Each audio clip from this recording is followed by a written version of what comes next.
নির্জন আশ্রমে ছোট্ট একটি ছেলে খুবই ভয় পাচ্ছিল। সে দেয়ালে দিয়ে বারবার আলো জ্বালানোর চেষ্টা করছে। হঠাৎ সে অনুভব করে তার পেছনে যেন কিছু একটা আছে। সে ভয়ে ভয়ে পেছনে ঘুরে তাকায়, কিন্তু সেখানে হালকা বাতাস ছাড়া আর কিছুই ছিল না। সে আবারও আলো জ্বালানোর চেষ্টা করে। এবার সে সফল হয়। আলো জ্বালিয়ে পুরো জায়গাটি সে ভালো করে দেখছিল। তখনই চতুর্দিক থেকে অদ্ভুত সব ভয়ঙ্কর কণ্ঠ ভেসে আসে। ছেলেটি নিজের হাতে শক্ত করে একটি পাশা ধরে রেখেছিল, কারণ সবাই বিশ্বাস করত এটি তাকে অশুভ শক্তি থেকে রক্ষা করবে। হঠাৎ একটি কাপড় এসে তার গলা জড়িয়ে যায়। তখনই দেখা যায় এক ভয়ঙ্কর আত্মা তাকে শ্বাসরুদ্ধ করে হত্যা করার চেষ্টা করছে। ছেলেটি তাকে মা বলে ডেকে ওঠে, অর্থাৎ এই ভয়ঙ্কর আত্মাটি হয়তো ওই ছেলেটির মা। এতে সেই আত্মাটির চোখে সামান্য জল চলে আসে, কিন্তু হঠাৎ করেই সে আরো ভয়ঙ্কর হয়ে ওঠে। সে এবার ছেলেটিকে নির্মমভাবে শ্বাসরোধ করে হত্যা করে, অর্থাৎ ছেলেটির নিজের মাই তাকে মেরে ফেলে। আর ছেলেটির হাতে থাকা সেই পাশাটি নিচে পড়ে যায়।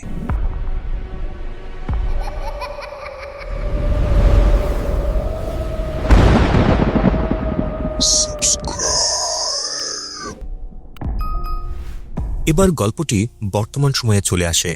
বেন, টন এবং জর্জ নামের 3 বন্ধু পাশা নিয়ে একটি বোর্ড গেম খেলছিল, কিন্তু তারা আসলে বৌদ্ধ ধর্মের ক্লাস ফাঁকি দিয়েছিল। তখনই তাদের শিক্ষক মিস আও তাদের ধরে ফেলেন এবং শাস্তি দেওয়ার সিদ্ধান্ত নেন। শিক্ষিকা মনে করছিলেন তারা জুয়া খেলছে, যদিও তারা শুধু একটি বোর্ড গেম খেলছিল।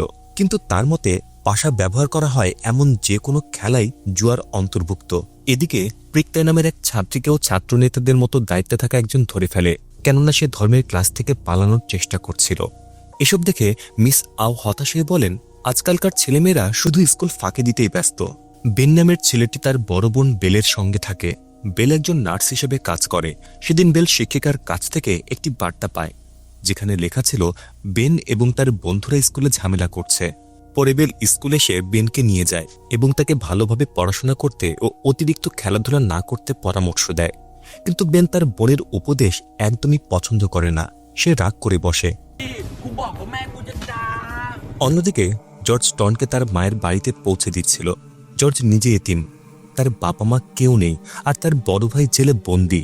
পথে তারা হেলমেট না পরায় পুলিশের হাতে ধরা পড়ে। পাও নামের এক পুলিশ অফিসার জর্জের সঙ্গে খুবই কঠোর আচরণ করে, কারণ ছোটবেলায় জর্জ একবার স্কুলে নিজের এক বন্ধুকে ছুরি দিয়ে আঘাত করেছিল। সেই ঘটনায় তাকে গ্রেফতার করেছিলেন অফিসার পাও।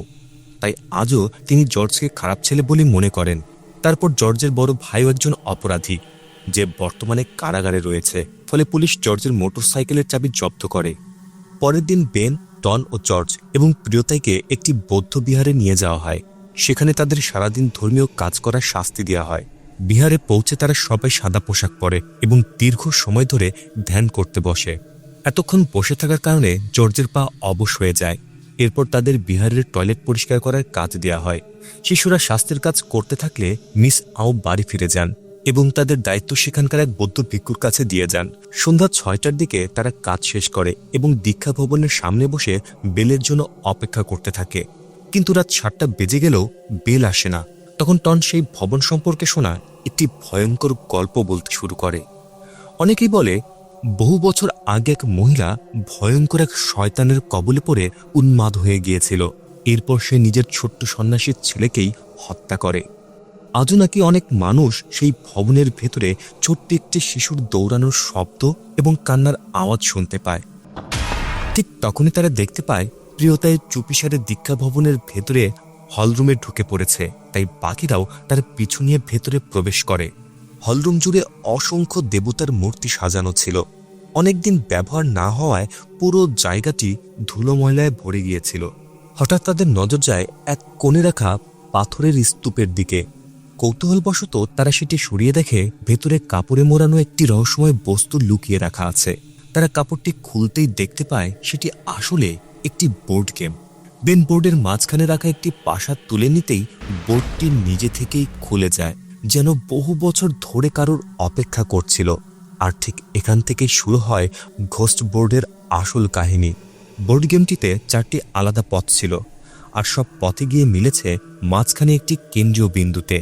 এর সঙ্গে ছিল একটি বিশেষ পাশা, যেখানে 12টি সংখ্যা লেখা ছিল, তবে সেগুলো থাই ভাষায়। অসাবধানতাবশত টন পাশাটি ছুঁড়ে ফেলে। তার ভাগ্যে আসে 6। সঙ্গে সঙ্গে বোর্ডের প্রথম পথটি 6 ঘর সামনে এগিয়ে যায়। এরপর পাশা ছড়ে জর্জ। এবার দ্বিতীয় পথটিও সামনে এগিয়ে যায়। তখন বেন বুঝতে পারে খেলাটি অনেকটা সাপলুডুর মতো। সে সবার আগেই ফিনিশ লাইনে পৌঁছাতে পারবে, সেই হবে বিজয়ী। জর্জ দ্রুত জেতার আশায় আবার পাশা ছুটতে যায়, কিন্তু এবার বোর্ডের পথ একটুও নড়ে না। তখন তারা বুঝতে পারে বোর্ডটি জানে যে জর্জ ইতিমধ্যেই একবার পাশা ছুঁড়েছে, তাই এখন তৃতীয় খেলোয়াড়ের পালা। এরপর টন পাশা ছোড়ে এবং 10 পায়। বোর্ডে যেহেতু 4টি পথ ছিল, তাই খেলাটি খেলতে 4 জন খেলোয়াড়ই দরকার, কিন্তু তারা ছিল মাত্র 3 জন। তাই বাধ্য হয়ে তারা প্রিকতাইকেও খেলা নিয়ে আসে। 4 জনের পথে সক্রিয় হওয়ার পর হঠাৎ করে পাশার সব সংখ্যাই অদৃশ্য হয়ে যায়। এরপর বোর্ডের মাঝখান থেকে ধীরে ধীরে একটি কাগজ বেরিয়ে আসে। কাগজে লেখা ছিল খুব দ্রুত এক ভয়ঙ্কর আত্মা হাজির হবে তাদের সামনে। সে সামনে পেছনে অবিশ্বাস্য গতিতে লাফিয়ে চলবে এবং যাকে সামনে পাবে কোনো কারণ ছাড়াই তার ওপরে ঝাঁপিয়ে পড়বে। হঠাৎ পুরো আকাশ রক্তের মতো লাল হয়ে যায়। একই সঙ্গে ভবনের ভেতরে থাকা সব দেবমূর্তিও হঠাৎ ঘুরে পেছনের দিকে মুখ করে দাঁড়ায়। আর ঠিক তখনই সেই ভয়ঙ্কর প্রাণীটি সত্যি আবির্ভূত হয়। সে পুরো হলরুম ছুড়ে উন্মাদের মতো দৌড়াতে শুরু করে। ভয়টন সেখান থেকে পালিয়ে যেতে চায়, কারণ শুরু থেকে সে বলেছিল জায়গাটি অভিশপ্ত। কিন্তু পালানোর আগে দানবটি টনের উপর ঝাঁপিয়ে পড়ে এবং তার কাঁধে কামড় বসায়। সঙ্গে সঙ্গে জর্জ প্রাণীটিকে জোরে লাথি মেরে দূরে ছিটকে ফেলে। সেই সুযোগে সবাই প্রাণ বাঁচিয়ে দৌড়ে পালায়। ভাগ্য ভালো, প্রিয়তাই পালানোর আগে বোর্ডটিকে তুলে নিতে সক্ষম হয়, তা না হলে সেটি ওই দানবের হাতে পড়ে যেত।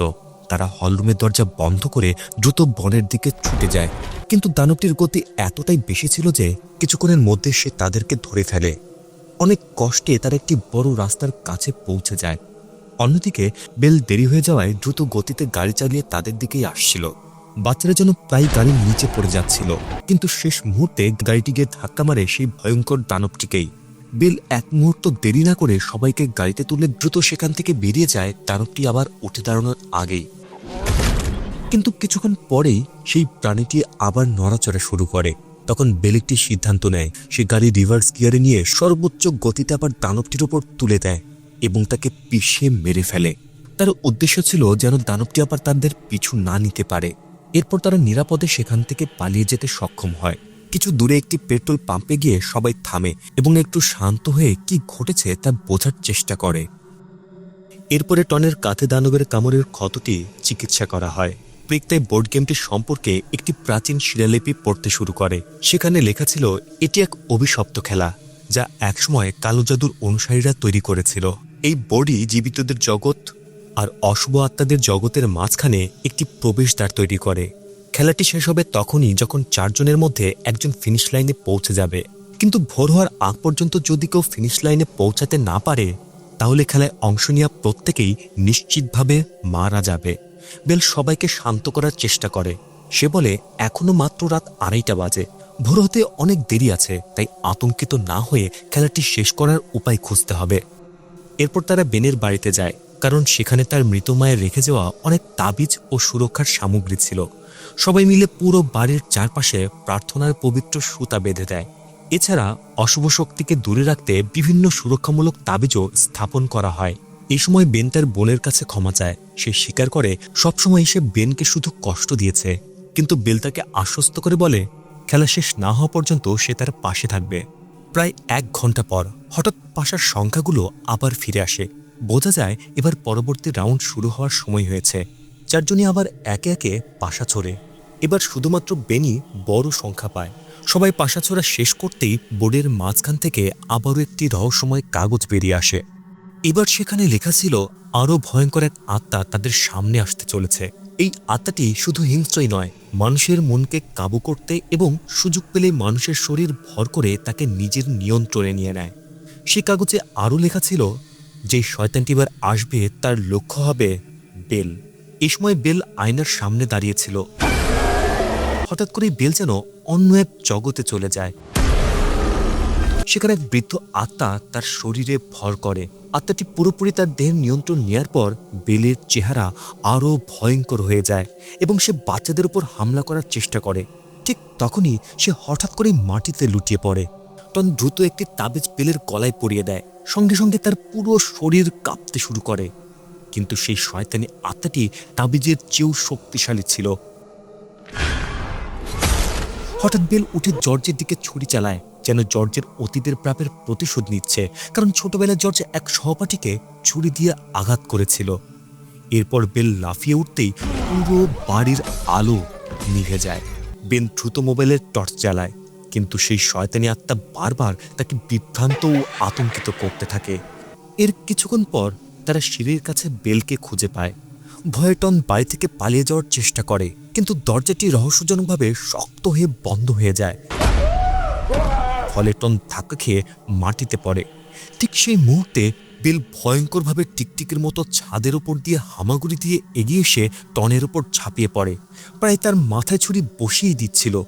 কিন্তু টন শেষ চেষ্টা হিসেবে তাবিজটি বেলের দিকে বাড়িয়ে দেয়। তবে সেই শয়তান তাবিজটিকে একটুও ভয় পায় না, বরং সে পুরো তাবিজটাই গিলে ফেলে।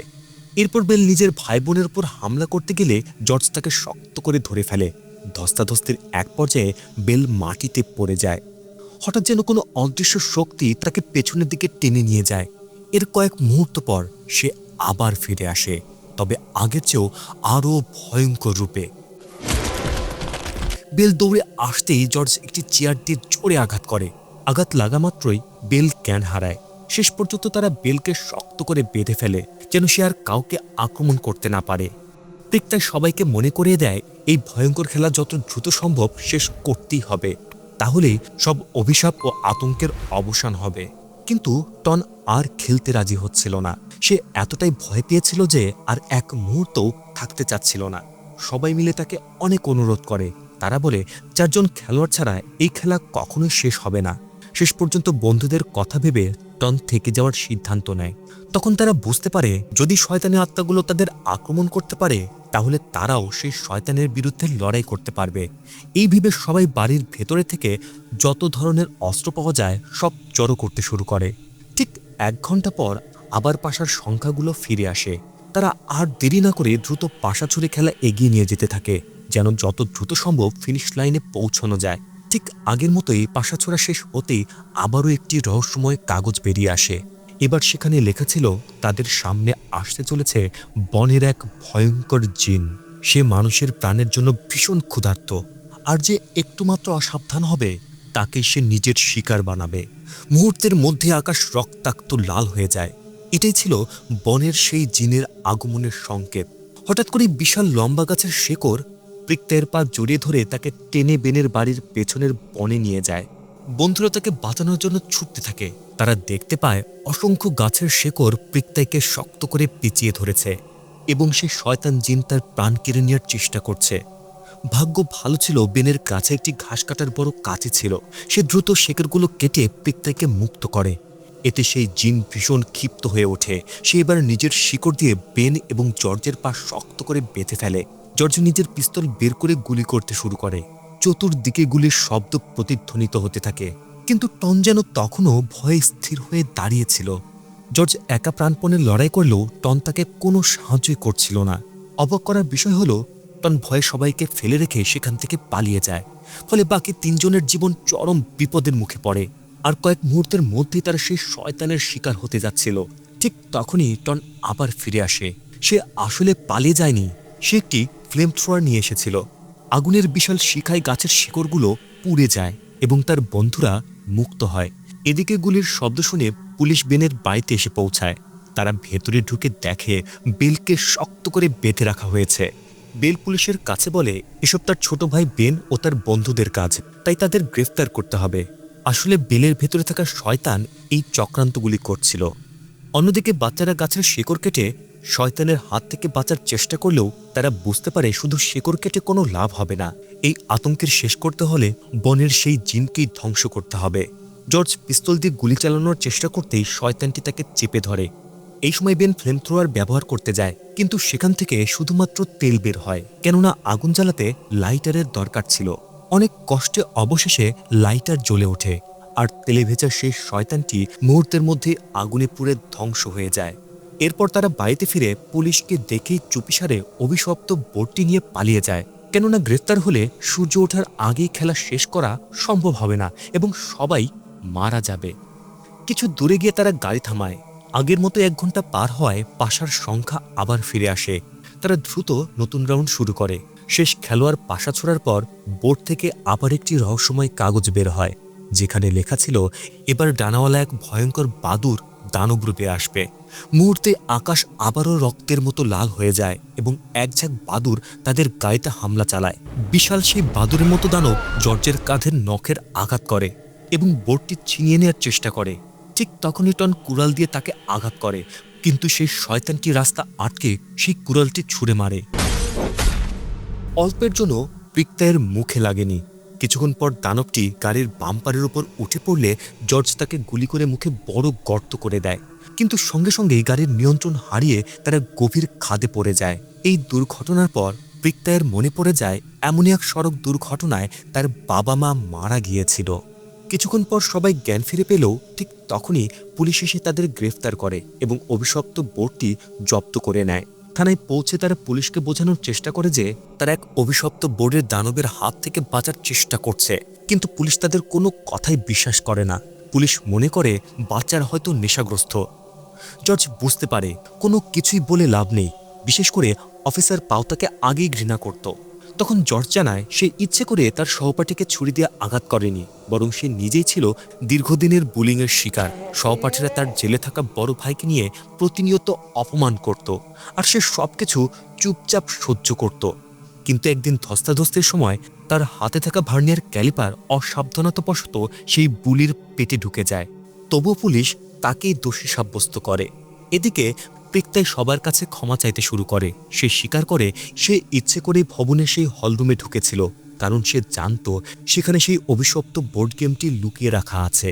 সে আরও জানত আগে তার জানা ছিল যে এই খেলা শুরু করলে আত্মা বা জিন বেরিয়ে আসবে, তবে তার উদ্দেশ্য খারাপ ছিল না। সে শুধু চেয়েছিল অল্প সময়ের জন্য হলেও যেন তার মৃত বাবা মায়ের আত্মার সঙ্গে একবার দেখা করতে পারে। কিন্তু তাদের বদলে বেরিয়ে আসে ভয়ঙ্কর সব দানব, যারা এখন সবার জীবন বিপন্ন করে তুলেছে। নিজের ভুলের জন্য সে বন্ধুদের কাছে আন্তরিকভাবে ক্ষমা চায়। বেন প্রিক্তায়ের অনুভূতি বুঝতে পারে। সে বুঝতে পারে এতদিন প্রিক্তাই একা একা থাকতো, কারণ সে নিজের বাবা মাকে খুব মিস করত। বেন তাকে বলে এখন থেকে সে আর একা নয়, কারণ তারা 3 জনই তার সত্যিকারের বন্ধু। এদিকে বেলের শরীর থাকা সেই শয়তানি আত্মা নতুন এক ষড়যন্ত্র করে। সে চায় যে কোনোভাবেই বেনকে তার বন্ধুদের থেকে আলাদা করে দিতে, যেন বোর্ডের খেলাটি আর কখনোই শেষ না হয়। শয়তানটি বেনকে বাড়ি ফিরে যেতে বাধ্য করে আর হুমকি দেয় কথা না শুনলে সে বেলকে হত্যা করবে। উপায় না পেয়ে শেষ পর্যন্ত বেন বাড়ি ফিরে যায়, আর বাকি 3 বন্ধুকে পুলিশ আটকে রাখে, কারণ তাদের নিতে কোনো অভিভাবক আসেনি। তবে এর মাধ্যমে টন চুপিসারে পাশাটি নিজের কাছে রেখে দিতে সক্ষম হয়। জর্জ পুলিশের সঙ্গে ধস্তাধস্তি করার সময় সে সুযোগ পেয়ে পাশাটি নিয়ে নিয়েছিল, তাই বোর্ডটি কাছে না থাকলেও তারা খেলা চালিয়ে যেতে পারে। তারা থানার ভেতরেই পাশা ছুঁড়ে আবার খেলা শুরু করে। অদ্ভুতভাবে থানার ভেতরেই বোর্ডের পথগুলো পাশায় ওঠা সংখ্যার সঙ্গে মিল রেখে নিজে থেকেই এগোতে থাকে। এই দৃশ্য দেখে উপস্থিত পুলিশরাও বিস্ময়ে হতবাক হয়ে যায়।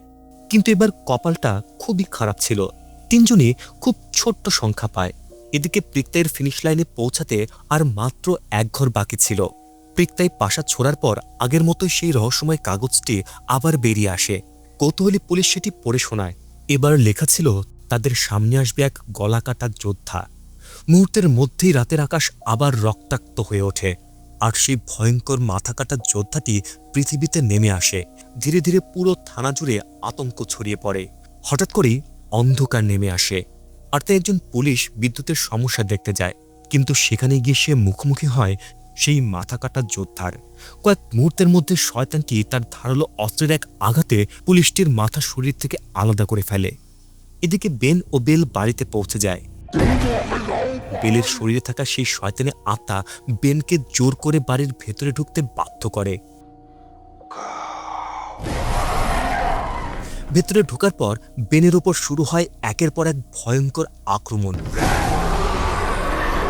ওদিকে থানায় পুলিশ পাও এবং তার সহকর্মী একটি চিৎকারের শব্দ শুনে ছুটে আসে। সেখানে এসে তারা দেখে তাদের সহকর্মীর নিথর দেহ পড়ে আছে, কিন্তু মাথা নেই। ঠিক তখনই সেই মাথা কাটা যোদ্ধা হাতে কাটা মাথাটি নিয়ে তাদের সামনে উপস্থিত হয়। পুলিশ পাও দানবটিকে লক্ষ্য করে একের পর এক গুলি চালাতে থাকে, কিন্তু কোনো গুলি তার উপর কাজ করে না। শেষ পর্যন্ত গুলি ফুরিয়ে গেলে তারা প্রাণ বাঁচাতে পালিয়ে যায়।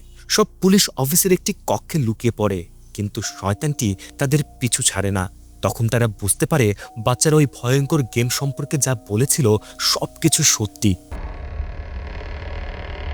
এদিকে বেনের বাড়িতে বেলের সরিয়ে থাকা সেই শয়তানটি আবারও বেনকে তাড়া করতে শুরু করে।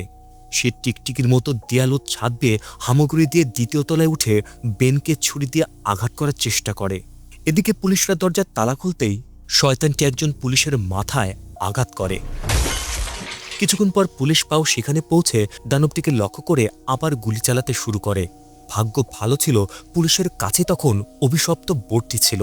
এরপর সবাই মিলে দ্রুত সেখান থেকে পালিয়ে যায়। পালানোর সময় পুলিশ পাও দানবটিকে থামানোর জন্য একের পর এক গুলি ছুটতে থাকে, কিন্তু এ সময় সেই দানবটির ছোড়া একটি ধারালো বর্ষা এসে তার বুক ভেদ করে হৃৎপিণ্ডে বিদ্ধ হয়।